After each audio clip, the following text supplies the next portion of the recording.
Muy buenas tardes. Reciban un cordial saludo desde Caracas. Ante todo, quiero expresar mi agradecimiento a la Universidad Católica del Táchira, universidad de la que he tenido el gusto y el honor de ser profesor en posgrado, por la invitación tan cordial que me hicieran para participar en este primer congreso de actualización en Derecho Penal y Derecho Procesal Penal en homenaje a la doctora Laura Omaña Ecarri. Así que para mí es un verdadero placer. Me encantaría estar allá con ustedes en San Cristóbal, ciudad que muchas veces he visitado y que siempre me ha recibido con enorme amabilidad y que me gusta mucho. Pero bueno, desde Caracas estoy participando en este extraordinario evento. Agradezco mucho, reitero. Y el día de hoy quiero compartir con ustedes algunas reflexiones que he recopilado bajo el título de Dimensión dogmática y político-criminal de la legítima defensa.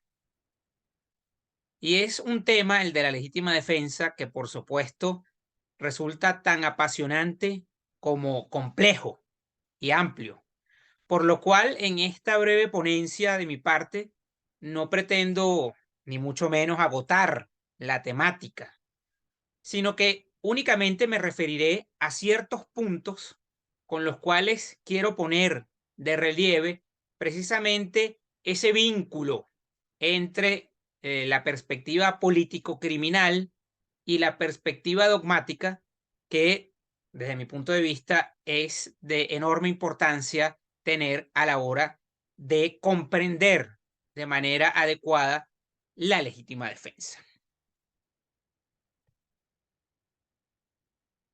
Ahora bien, antes de entrar propiamente en el tema que quiero compartir con ustedes en esta tarde, quisiera también, a manera de introducción, hacer referencia a un texto literario, específicamente al fragmento de un poema del gran poeta venezolano Rafael Cadenas, recientemente galardonado, nada más y nada menos que con el premio Cervantes de literatura, considerado el premio Nobel de literatura en nuestro idioma, sumamente merecido por la extraordinaria obra poética de Rafael Cadenas.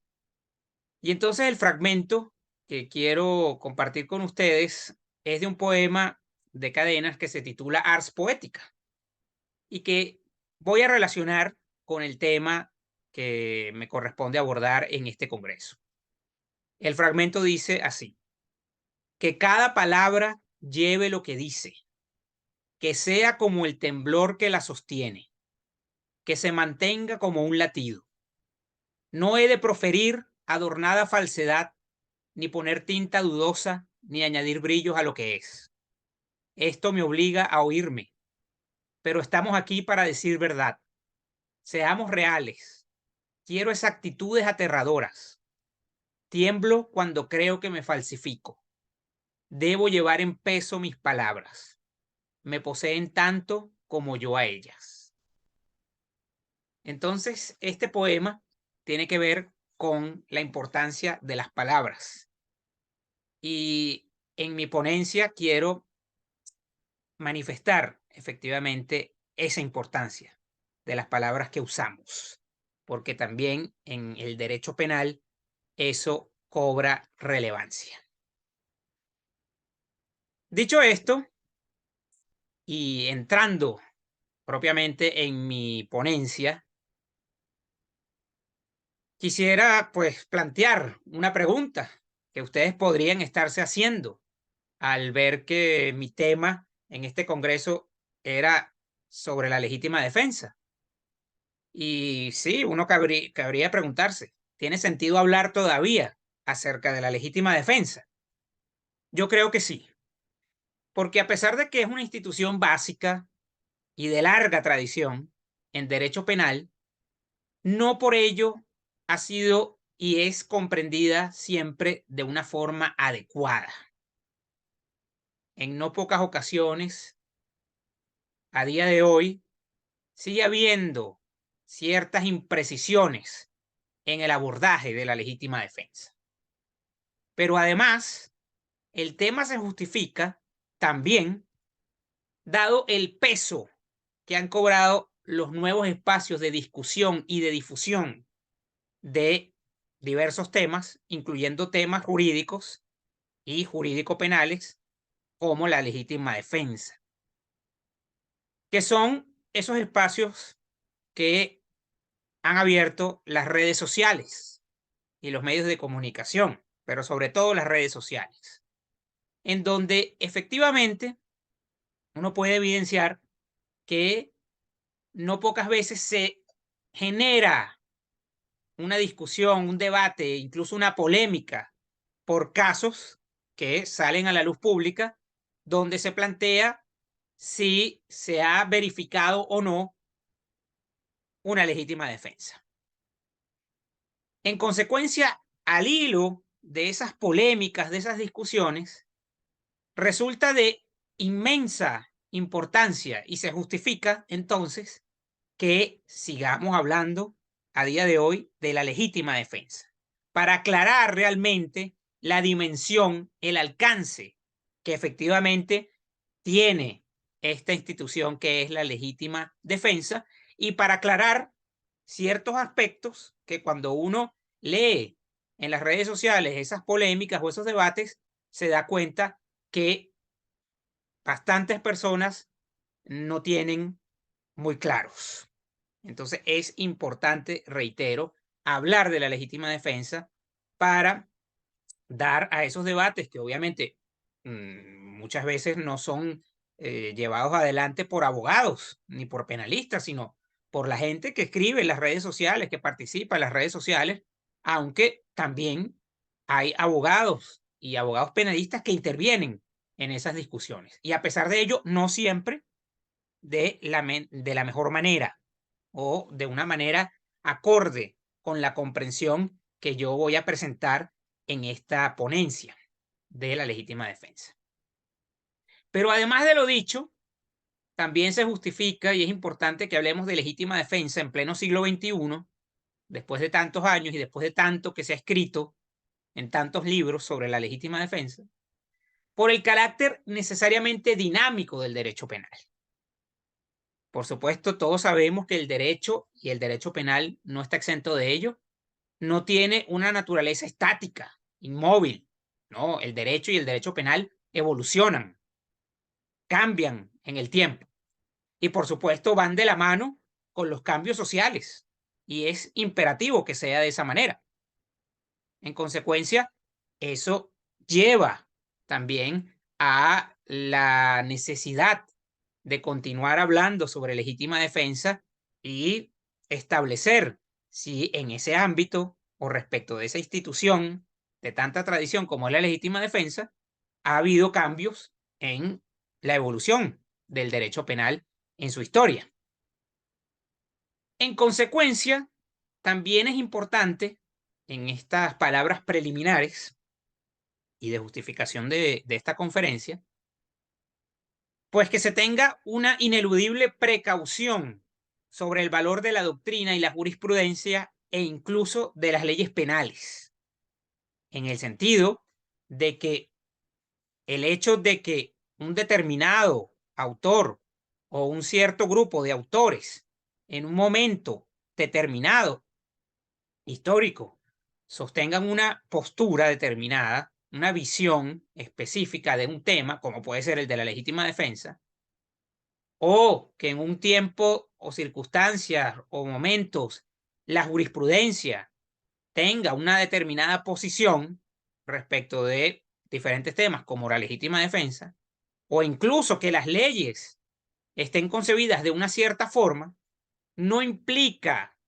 que eso no pueda cambiar o que no se pueda tener una perspectiva diferente de la que en un momento dado pueda tener la doctrina, la jurisprudencia e incluso lo que pueda haber expresado el legislador en materia penal. Es perfectamente válido que desde la doctrina también se tenga un diálogo con los demás autores con la jurisprudencia y con las leyes penales, porque de otra manera estaríamos condenados a lo que ya ha dicho un determinado autor o unos ciertos autores, a lo que ha dicho la jurisprudencia o a lo que ha establecido una determinada legislación penal. Y eso no es posible, no es de recibo. Sería coartar la esencia misma de la dogmática penal, que es precisamente elaborar criterios, sistematizar conceptos y fijar posiciones ante la doctrina, la jurisprudencia y las leyes. Adicionalmente, también hay que hacer una consideración imperativa y que está en el epicentro de mi ponencia, que es que hoy por hoy, y ya esto se puede sostener desde hace mucho tiempo, gracias especialmente al aporte del muy conocido penalista alemán Klaus Roxin, el derecho penal no puede ser entendido de otra manera que no sea una directamente vinculada con la visión político-criminal de la materia penal. En efecto, ya Roxin, en uno de sus principales aportes, que se llama Política Criminal y Sistema del Derecho Penal, ponía sobre la mesa que era fundamental tener una comprensión político-criminal del derecho penal, que el derecho penal no podía llevarse a cabo y trabajarse de espaldas a la justicia y de espaldas a la solución materialmente correcta y adecuada de los casos. Y es por eso que en esa monografía planteaba Roxin que de nada o de muy poco sirve una solución científicamente correcta que no alcance la justicia del caso concreto. Hay que buscar la justicia, la corrección material, más allá que la perfecta elaboración científica de una solución determinada en un caso concreto. Entonces, eso es importante porque nos habla de la finalidad del derecho penal. ¿Para qué existe el derecho penal? ¿Para qué se imponen penas o sanciones penales? Eso es fundamental a la hora de tener una comprensión total del derecho penal. Por supuesto que dependiendo de la respuesta que demos a esa pregunta de cuál es la finalidad del derecho penal y cuál es la finalidad de sancionar penalmente a un individuo que ha cometido un delito, dependerá pues la construcción de todos los conceptos propios del derecho penal. La teoría general del delito, las circunstancias modificativas de la responsabilidad, las causas excluyentes de ella, etc. Y por supuesto, la legítima defensa, que es el tema que nos ocupa en este momento.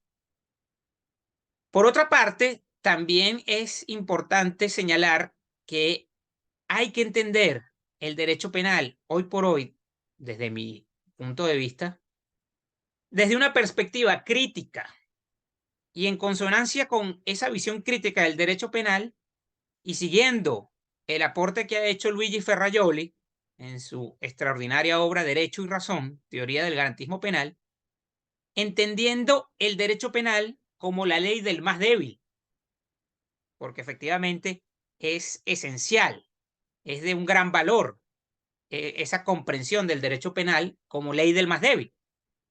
Y eso conlleva que en cada circunstancia o momento el derecho penal deba ocuparse particularmente de proteger al más débil, que no va a ser siempre el mismo. Por ejemplo, en el momento de la comisión del delito, el más débil será la víctima. Por supuesto, es quien se enfrenta, quien está en una situación de vulnerabilidad ante el delincuente.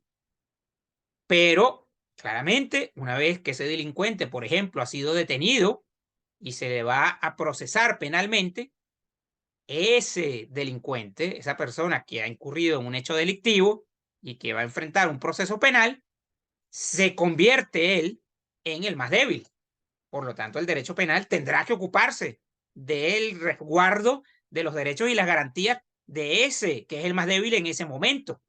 Claro, el delincuente en esas circunstancias se enfrenta a la maquinaria penal, al Estado, todo lo que implica el Ministerio Público, los jueces, la policía. Él allí es el más débil, el más vulnerable. Pero en el momento que ya dijimos previamente, el del delito, de la comisión del delito, el más débil no es el que comete el delito, sino la víctima. Entonces, no podemos dejar de lado o ignorar los derechos de la víctima. Y el derecho penal, por lo tanto, tiene que ocuparse de salvaguardar los derechos de la víctima. No puede ignorar, dejar a un lado la víctima. Es fundamental. Y de hecho, ha habido desde hace mucho tiempo, desde hace varias décadas, toda una tendencia hacia el rescate de la posición de la víctima, tanto desde el punto de vista sustantivo como procesal. Y por eso se habla de victimología, victimodogmática, representación, participación de la víctima en el proceso penal, etc. Habiendo hecho estas consideraciones introductorias y de base que nos van a servir para comprender mejor la legítima defensa en su dimensión dogmática y político-criminal, pues podemos hacer alusión a la regulación de la legítima defensa en el derecho penal venezolano, la cual encontraremos en el artículo 65, numeral 3, que establece que no es punible el que obra en defensa de su propia persona o derecho siempre que concurran las circunstancias siguientes. Los típicos requisitos de la legítima defensa que todos conocemos, pero que hay que interpretar y hay que definir en su realidad a cada uno de estos requisitos o elementos. Agresión ilegítima por parte del que resulta ofendido por el hecho, necesidad del medio empleado para impedirla o repelerla, y falta de provocación suficiente de parte del que pretenda haber obrado en defensa propia. Pero además, en ese mismo numeral 3 del artículo 65 de nuestro Código Penal, hay una parte único que dice lo siguiente: se equipara a la legítima defensa el hecho con el cual el agente, en el estado de incertidumbre, temor o terror, traspasa los límites de la defensa. De esto vamos a hablar especialmente, y es fundamental en mi ponencia, la cuestión atinente al exceso en la defensa y el entendimiento de ese exceso desde una visión político-criminal del derecho penal. Entonces, además de esa regulación del artículo 65, numeral 3, también se consagra el exceso, sin que medie incertidumbre, temor o terror, que es al que se refiere esa parte único del numeral 3 del artículo 65, en la legítima defensa como eximente incompleta en el artículo 66, también de nuestro Código Penal venezolano, que establece, a diferencia de la parte único, que dice que se equipara la legítima defensa el exceso cuando hay incertidumbre, temor o terror, el artículo 66 dice que cuando hay exceso en la legítima defensa, sin que ocurran estos tres estados emocionales, entonces va a proceder la aplicación de una pena atenuada. Hay una atenuación de la pena, según el artículo 66 del Código Penal. Vamos a ver más adelante cómo opera y cómo, desde el punto de vista político-criminal, debe entenderse este aspecto de la legítima defensa. De igual manera, es pertinente que hagamos una breve referencia al fundamento histórico y dogmático de la legítima defensa, para realmente dimensionar lo que implica el significado y el valor que tiene como institución del derecho penal la legítima defensa. Y podemos citar nada más y nada menos que a Santo Tomás de Aquino, que en su obra monumental, Suma Teológica, nos dice que el acto por el cual se intenta la conservación de la vida propia nada tiene de ilícito, puesto que es natural a todo ser conservar la existencia en cuanto pueda. También el derecho canónico reconoce la legítima defensa y es una institución reconocida en todas las legislaciones del mundo y desde tiempos inmemoriales, precisamente por ese trayecto histórico fundamental que ha tenido la institución de la legítima defensa. Además, también hay una formulación histórica que se viene manejando desde hace muchísimo tiempo para fundamentar la legítima defensa, que es la que nos dice que lo justo no debe ceder ante lo injusto. Y por lo tanto, podemos hablar de un doble fundamento de la legítima defensa. Y la doctrina mayoritaria así lo sostiene, que sería, por una parte, el derecho a la protección, la posibilidad de que toda persona, todo individuo, se defienda ante una agresión, entonces la autoprotección, y por otra parte, el prevalecimiento del derecho, esa idea de que lo justo no debe ceder ante lo injusto, de que el derecho debe prevalecer ante esa agresión ilegítima de la que la persona se defiende legítimamente. Pero sumado a todo ello, resulta de muchísimo interés, y por eso lo traigo a colación en mi ponencia, esto que encontré en una sentencia de hace bastante tiempo, del año 1980, de este tribunal que es colombiano, un tribunal superior de Medellín, pero me llamó la atención sobre todo, además de por el texto que les voy a leer, porque la sentencia fue hecha por Juan Fernández Carrasquilla. La ponencia de esta decisión es de Juan Fernández Carrasquilla, uno de los más eminentes penalistas de nuestro país vecino Colombia, que además tenemos el gusto de contar entre los ponentes de este evento a colegas de Colombia. Entonces Juan Fernández Carrasquilla, eminente penalista, pues en su momento ejerció la magistratura y en ese sentido es quien firma esta sentencia. Y fíjense lo que dice en la sentencia Fernández Carrasquilla. En la legítima defensa no se protege únicamente el bien jurídico del atacado, sino también la supremacía del orden jurídico frente al injusto. Por eso, las dudas deben favorecer al agredido y no al agresor. Las dudas insalvables que se resuelven contra la legítima defensa representan en definitiva una decisión del derecho en contra de sí mismo y en favor del entuerto. Ello es absurdo porque pone la protección jurídica al lado de la injusticia y no del orden jurídico, del agresor y no del agredido, lo cual representa una inversión de todos los valores y de toda razón. Inversión que agrega al crimen de la agresión la atroz injuria de su protección jurídica.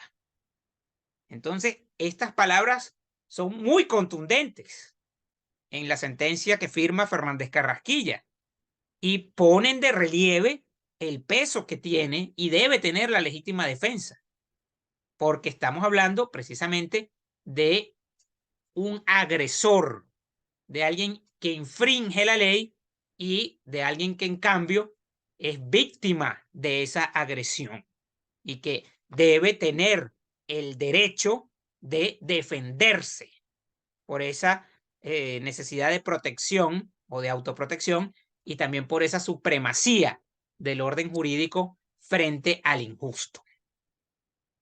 En consecuencia, hay que hacer ciertas precisiones en lo atinente a los requisitos de la legítima defensa, porque ya vimos cuáles son, según nuestra legislación penal venezolana, pero hay que hacer algunas precisiones o consideraciones en cuanto a esos requisitos. En primer término, en cuanto a la agresión, por supuesto que como lo dice el artículo 65, numeral 3 del Código Penal, debe tratarse de una agresión ilegítima. Basta su carácter antijurídico, porque esa ilegitimidad hace referencia a la antijuridicidad de la agresión. Eso es lo que explica, por ejemplo, que no se pueda ejercer una legítima defensa frente a una legítima defensa, porque la legítima defensa inicialmente no es antijurídica, no es ilegítima. Entonces no cabe ante ella, a su vez, una legítima defensa. Pero también, cuando se habla de este requisito de la agresión, que debe ser ilegítima, también hay que tener en cuenta que hay un tema relativo a la temporalidad de esa agresión ilegítima, porque vemos que se habla de impedir o repeler la agresión, es decir, lo que se conoce generalmente como la actualidad de la agresión, que sea actual o inminente. Y eso sucede, según la doctrina mayoritaria y la jurisprudencia, cuando su ocurrencia es inminente, ya está desplegándose y también cuando todavía dura o está ocurriendo aún, lo que los alemanes llaman noch fortdauert, es decir, todavía está ocurriendo. Y esta última parte es fundamental, porque en algunos casos que se han discutido en las redes sociales, se plantea precisamente esa problemática. Un caso que podemos mencionar como ejemplo, llega una moto a despojar de su teléfono a un transeúnte. Le quita el teléfono al transeúnte y emprende la retirada.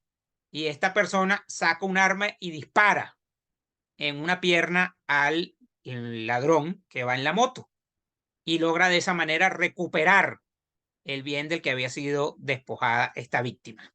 Bueno, sí, eso entra en la legítima defensa, a pesar de que a veces en las redes sociales la gente se sorprende y dice, no, eso ya no es legítima defensa, porque ya lo habían despojado de su bien. Pero es que lo que determina el final de la agresión no es la consumación formal del delito, sino la consumación material, el agotamiento material del delito. Por lo tanto, como lo han establecido sin ninguna duda, tanto la doctrina como la jurisprudencia, ese caso del ladrón que huye con el botín entra perfectamente en la actualidad de la legítima defensa, porque no se ha agotado todavía. La persona puede recuperar aún el bien del que ha sido despojada. De igual manera, en el caso de los delitos permanentes, donde no se ha llegado aún al agotamiento material del delito o a la consumación material porque perdura en el tiempo. Caso del secuestro, por ejemplo. Si la persona permanece secuestrada, esa persona puede ejercer legítimamente su defensa propia, desde el momento en que es capturado por los secuestradores, pasando por todos los momentos en que esté oculto en una casa donde fue puesto por los secuestradores, porque se mantiene, no se ha agotado materialmente, es un delito permanente.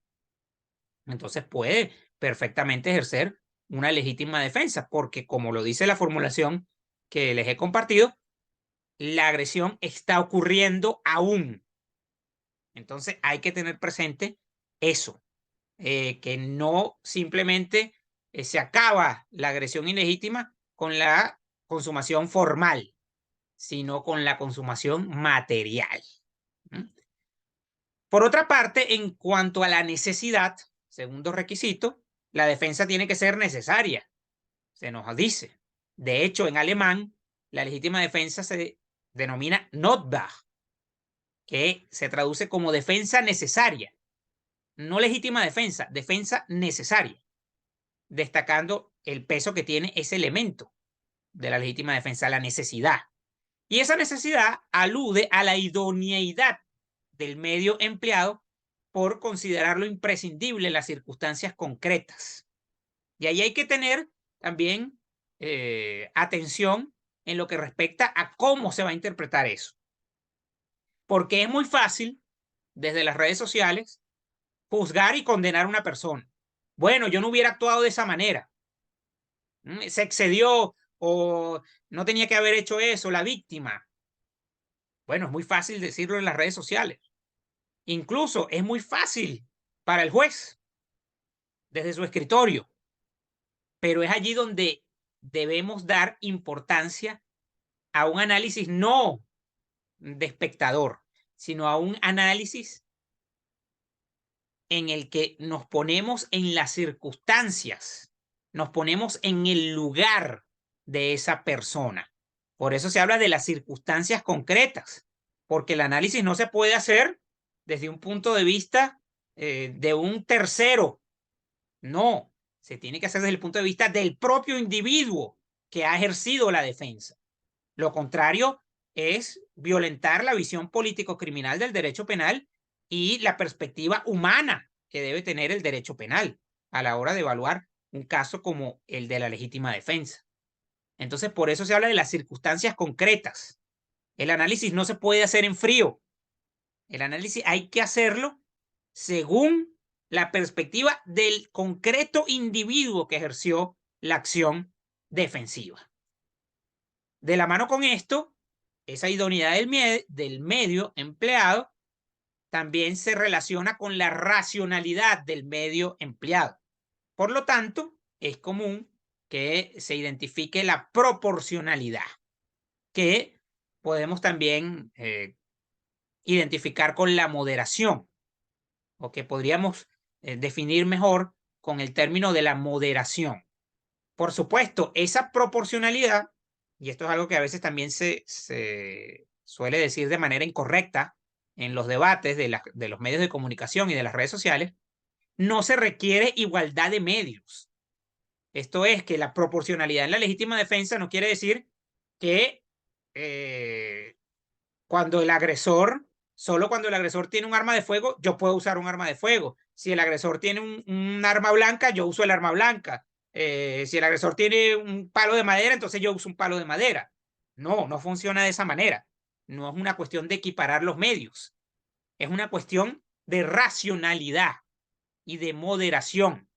Entonces habrá que evaluar en cada caso concreto también, según las circunstancias concretas, si el medio que ha utilizado la persona que se defiende era idóneo y era proporcional, pero no equivalente o no necesariamente igual al esgrimido o utilizado por el agresor ilegítimo. Entonces, cuidado con esa idea de que pistola contra pistola, cuchillo contra cuchillo, eso no funciona de esa manera. También en lo que atañe a la necesidad del medio empleado, tenemos que citar nuevamente el artículo 66 de nuestro Código Penal, porque es un artículo que refiere precisamente al tema de la necesidad de la defensa, porque nos habla de que hay un exceso en la defensa haciendo más de lo necesario. Entonces, por eso la relación con el elemento de la necesidad de la defensa. Por supuesto, reitero, sin que medie incertidumbre, temor o terror, que es una situación regulada en el aparte único del numeral 3 del artículo 65. Esta disposición, como podemos ver, cuando nos dice haciendo más de lo necesario, apoya el carácter proporcional, racional, que debe tener la actuación defensiva.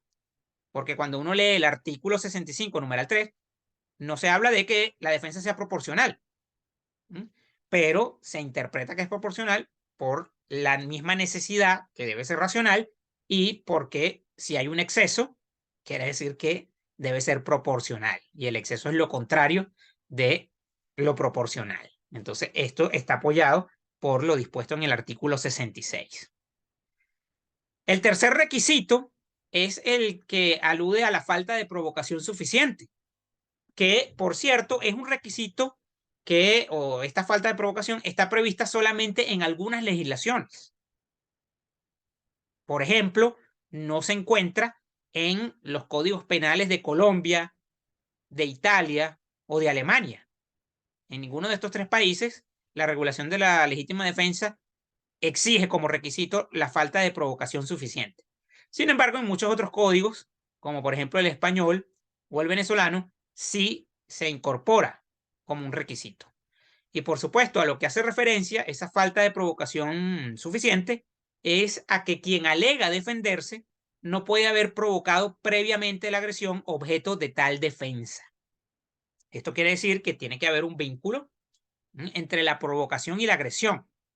Si se comprueba que la agresión tiene su origen suficientemente, porque se utiliza el término suficiente, en una provocación de quien luego quiere defenderse legítimamente o quien alega que se está defendiendo legítimamente, pues no va a proceder la legítima defensa, porque la persona ha provocado suficientemente la agresión.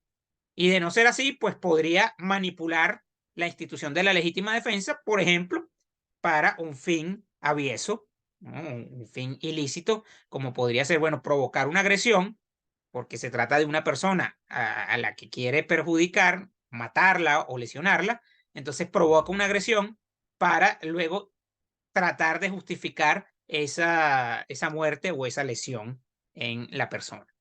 Algo inaceptable. Y de allí que se incorpore entonces ese requisito de la falta de provocación suficiente. Y pasamos ahora a lo que tal vez sea el tema neurálgico de mi ponencia, porque tiene mucho que ver con esa idea de la perspectiva político-criminal y dogmática de la legítima defensa, no dejar a la víctima de lado, tener una visión humanista del derecho penal y resguardar a la víctima, que es el más débil en el momento del delito, que es en el momento en que se defiende, ¿no? Y ejerce esta legítima defensa, que es el debate respecto a los casos de exceso en la legítima defensa. Y en cuanto a ello, la legislación venezolana, ya lo veíamos y simplemente lo reiteramos, hace referencia a dos tipos de exceso. En primer lugar, el exceso por incertidumbre, temor o terror, que son lo que se denominan estados pasionales asténicos, originados por la debilidad. Y esto está previsto en el único aparte del artículo 65, numeral 3, como ya les comentaba, que nos dice que se equipara a la legítima defensa. Claro, esa equiparación se hace para no sancionar, para no castigar esos excesos por incertidumbre, temor o terror. También es interesante observar que esa disposición se introduce por primera vez en la legislación penal venezolana en el Código Penal de 1904, que tuvo influencia del Código Prusiano de 1850 y que es una norma que subsiste en el vigente Código Penal alemán, en el parágrafo 33 del actual Código Penal alemán.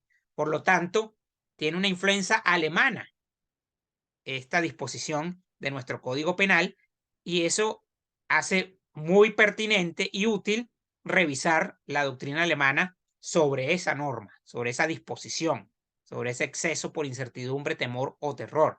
Y así lo vamos a hacer. En segundo lugar, la otra clase de exceso que también se encuentra previsto en la legislación venezolana es, ya mencionado también, el exceso genérico, artículo 66, que a diferencia del anterior, sí es punible, pero se aplica una pena atenuada.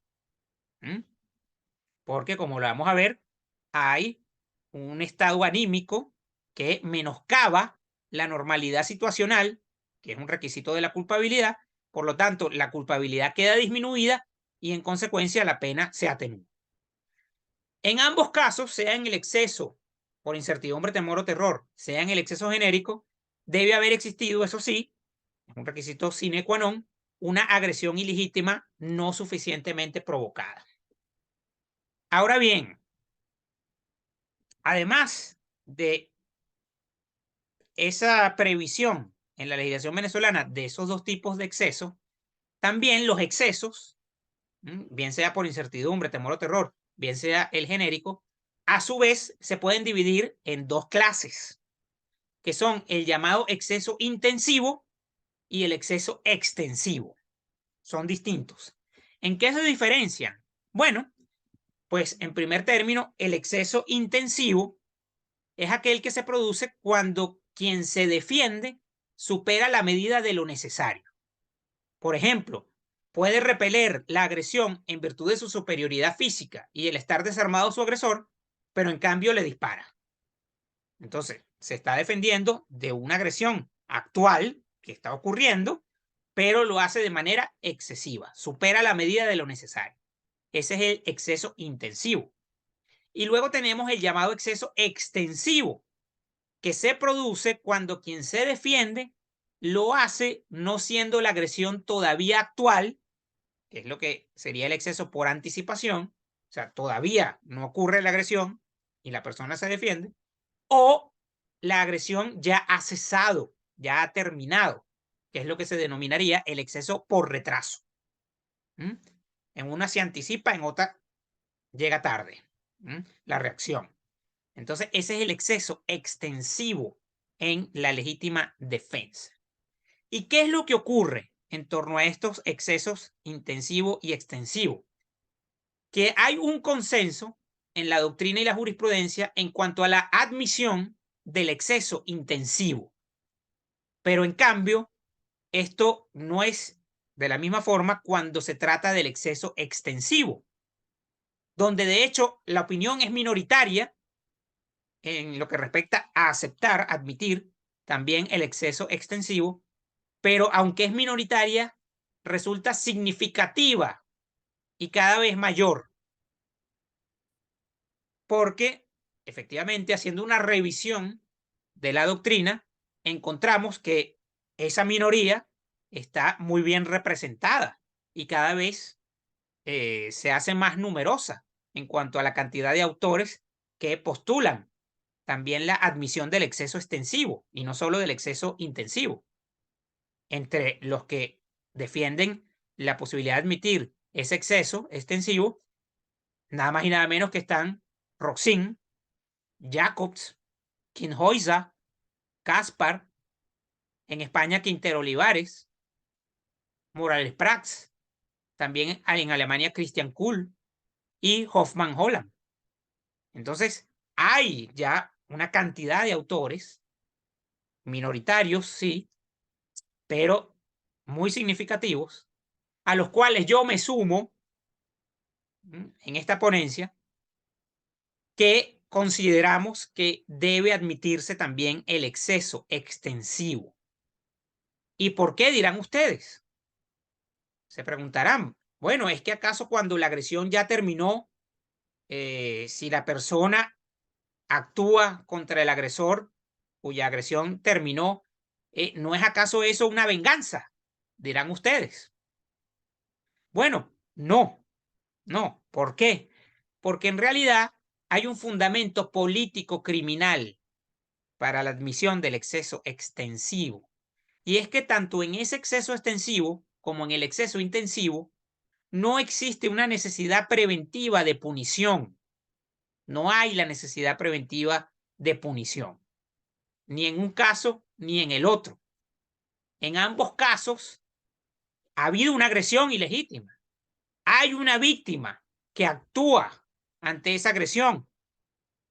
Puede que actúe en el momento que sea, digamos, oportuna su reacción, o puede que sea anticipada o retardada.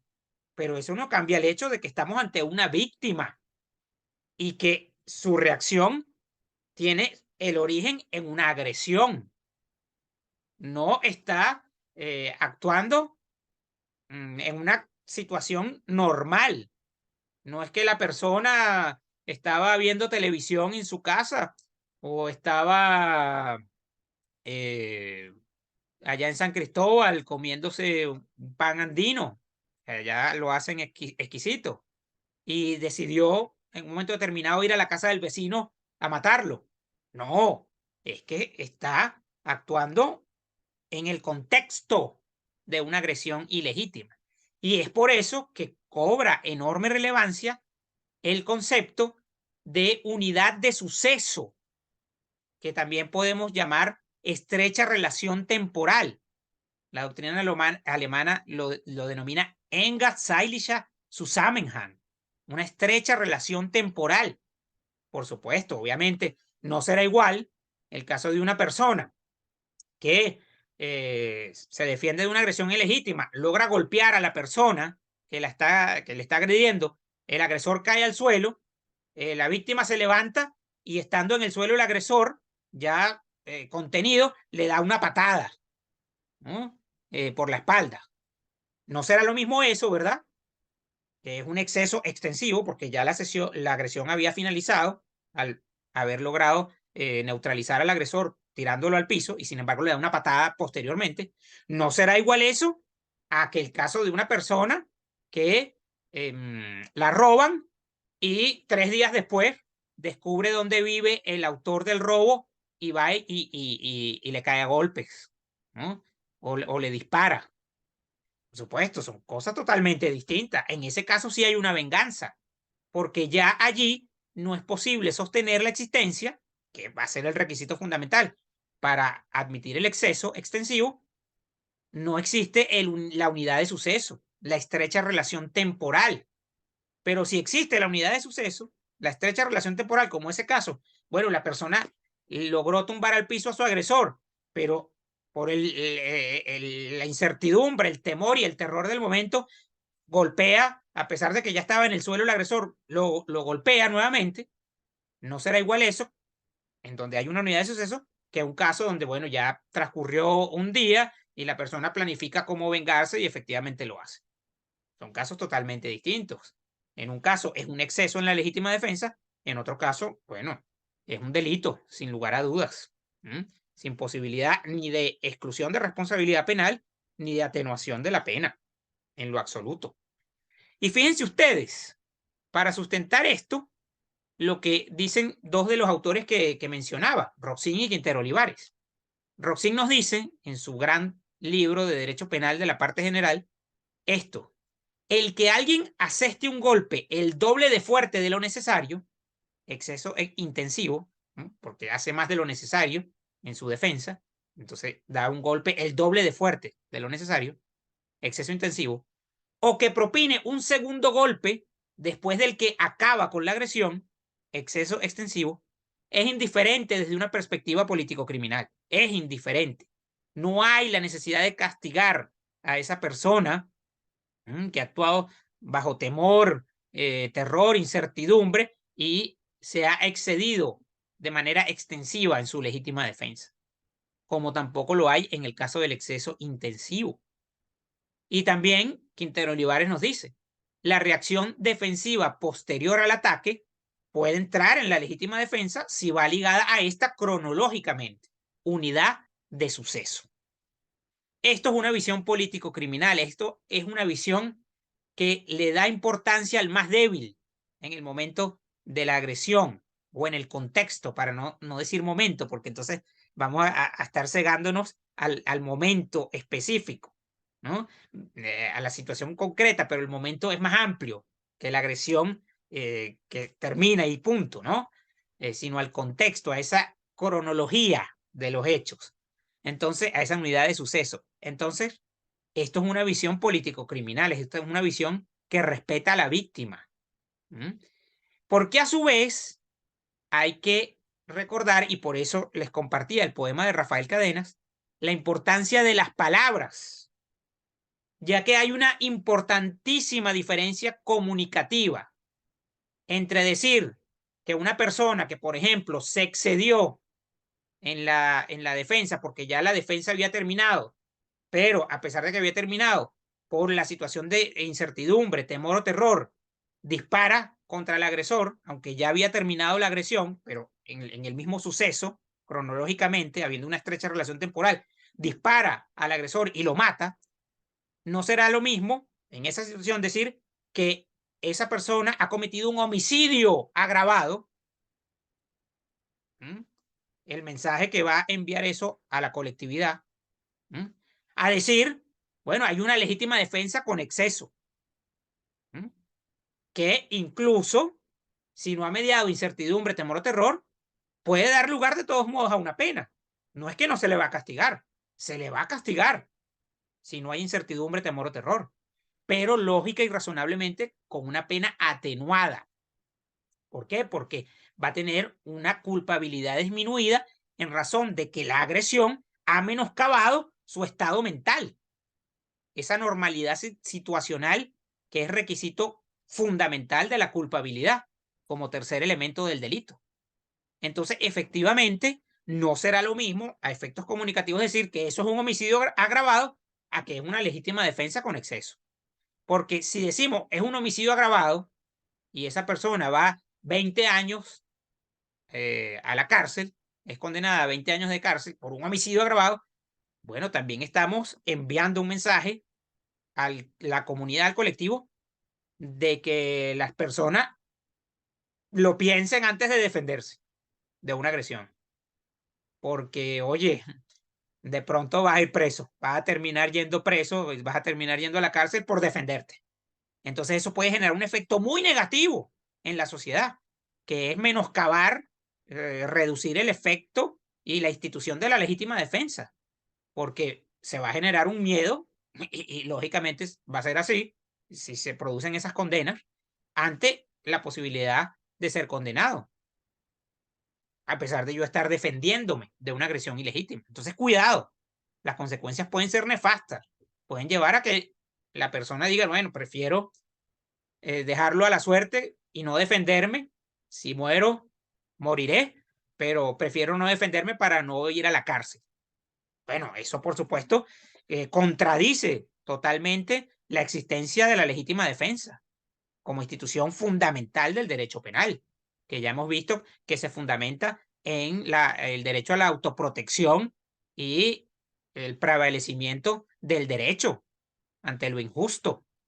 Entonces, por supuesto que también las palabras tienen un peso importante y por eso esos casos deben manejarse no como un homicidio, porque no es que la persona se levantó esa mañana y dijo voy a ir a la casa de la esquina a matar a alguien. No, es una legítima defensa con exceso, pero es un exceso de la legítima defensa, no es un homicidio agravado, como si de un asesino cualquiera se tratara. No, tenemos que entender las circunstancias del hecho. No podemos deshacernos de esas circunstancias porque eso sería un derecho penal inhumano, que es lo que no queremos. Bueno, con esto termino la apretada síntesis de los aspectos a los que quería referirme de la legítima defensa desde un punto de vista político, criminal y dogmático. Y quisiera solamente para finalizar dejarles una frase de Christian Kuhl en su manual de la parte general del derecho penal que dice lo siguiente. La legítima defensa, usualmente conocida también con el nombre de defensa propia, es considerada como una institución jurídica reconocida en todos los tiempos y en todos los ordenamientos jurídicos, a cuyo núcleo se le atribuye incluso un carácter de derecho natural. Así que bueno, con estas palabras de Kuhl finaliza mi ponencia. Les reitero nuevamente mi agradecimiento por la invitación y quedo a sus órdenes para las preguntas que tengan a bien hacer. Muchísimas gracias.